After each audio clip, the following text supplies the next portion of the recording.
Hero Alam কথা বলতে পারে না, যোগ্যতা নাই, সব আলমের দোষ। আর যারা এর সময় থাকে সব যোগ্য ব্যক্তি। 7টা সিনেমা করে তাও শিল্পী সমিতির সদস্য কেন পেলাম না, আপনারাই বলেন। মুন্না খান 2টা সিনেমা করছে, 2টা সিনেমা করে সে শিল্পী সমিতির সদস্য পদ পাইছে।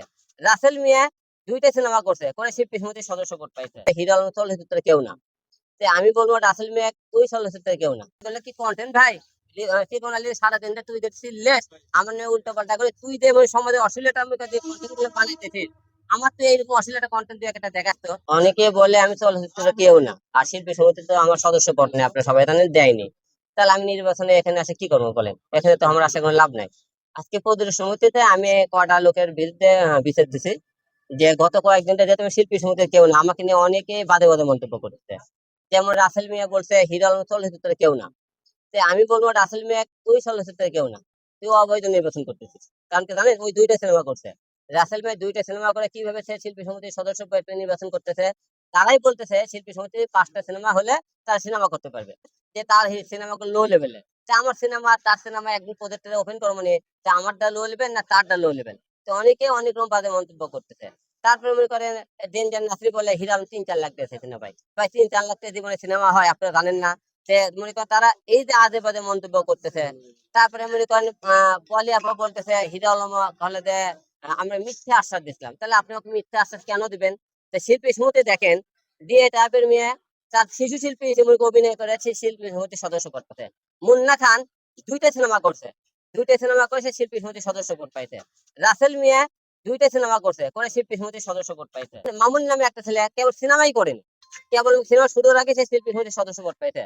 তারপরে জীবন নামে একটা ছেলে ঘন্টু বাইরে একটা সিনেমা 60 ক্যারেক্টার করছে, সে শিল্পী সমিতির সদস্য পদ পাইছে। তাহলে এতগুলো লোক তো শিল্পী সমিতির সদস্য, তাহলে শিল্পী সমিতিতে নির্বাচন কেন করে এখন বুঝতে পারলাম। এখানেও একটা টাকার গেম খেলা হয়, টাকার বিনিময়ে তারা শিল্পী সমিতি শিল্পীদের সদস্য বানায়। তাই ধরলে হবে, তাহলে তার কেউ নিয়ম অনুযায়ী 5টা সিনেমা করে শিল্পী সমিতির সদস্য পদ পায়, তাহলে 5টা সিনেমা ছাড়াই 2টা একটা সিনেমা করে তারা শিল্পী সমিতির সদস্য পদ কি হিসেবে পেল?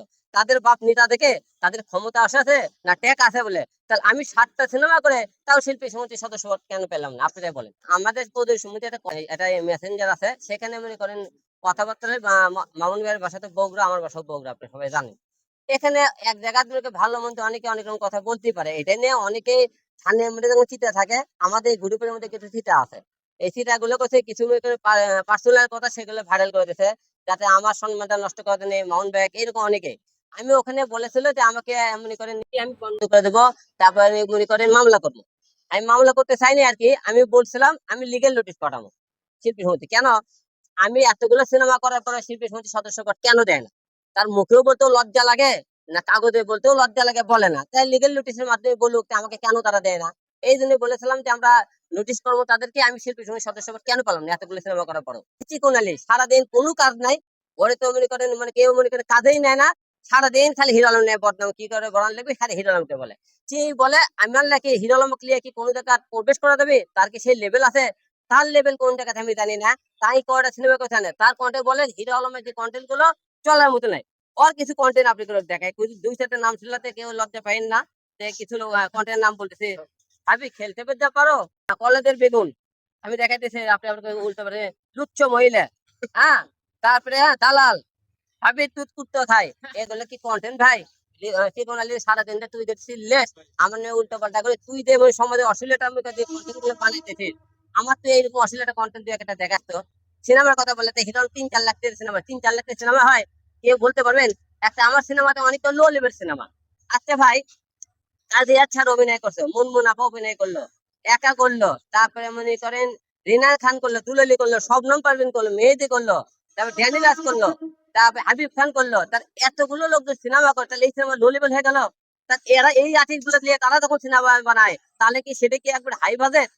হ্যাঁ, আপনারা যে এই যে আমাকে নিয়ে বদনাম ছড়াইতেছেন, আমার নামে আজে বাজে কথা বলতেছেন, শিল্পী সমিতির সদস্য পদ দিবেন না সেটা আপনাকে ব্যক্তিগত বিষয়, কিন্তু আমাকে নিয়ে বাজে মন্তব্য করা আপনাদের কারো অধিকার নেই। দিবেন না আপনাদের বিষয়, কেন দিচ্ছি না সেটাও জানেন। শিল্পী সমিতির নির্বাচনে গেলে একটা কুত্তেও খুঁজে পাবেন না, দুই সাথে কুত্তে খুঁজে বেড়ায়, মানুষ খুঁজে পাওয়া যায় না। নির্বাচন নেমে নোংরামি চলতেছে, ওই রে কত কিছু ছেলে মেয়ে সন্ধ্যে লাগলে তাকে উঠাল পাতা নাচ গান করতেছে, তাদের গাউট নাই কাপড় না পরে উল্টে পরে, তারপরে আবার ছিটে পড়তেছে, তাদের কোনো সাইজ নাই সাইজ নাই, এগুলো করতে গেল। তারা নির্বাচনের নামে কি করতেছে? রং তামাশা করতেছে। এই সময় কয় আলমের কথা দোষ দেবে। এই যে প্রত্যেকদিন তুমি এগুলো নাচ গান করে একটাও শিল্পী সমিতির সদস্য না। করতেছে, সমাজ নষ্ট করতেছে, এগুলো দিল কয় আলমের remake। আলম সবকে সমাজ নষ্ট করে কে? আলম। লো লেভেল কে ছবি মানে আলম। আলমের কি হিরোর মতো নাই, হিরোর কথা বলতে পারে না, যোগ্যতা নাই, সব আলমের দোষ। আর যারা এই সমাজ হাতে সব যোগ্য ব্যক্তি। তোমরা যোগ্য ব্যক্তি এতগুলো, সিনেমা গুলো হল গুলো ধ্বংস হয়ে গেল, চলচ্চিত্র এক মনে করেন উন্নত কাজ করতে কেন পারেন না ভাই আপনারা?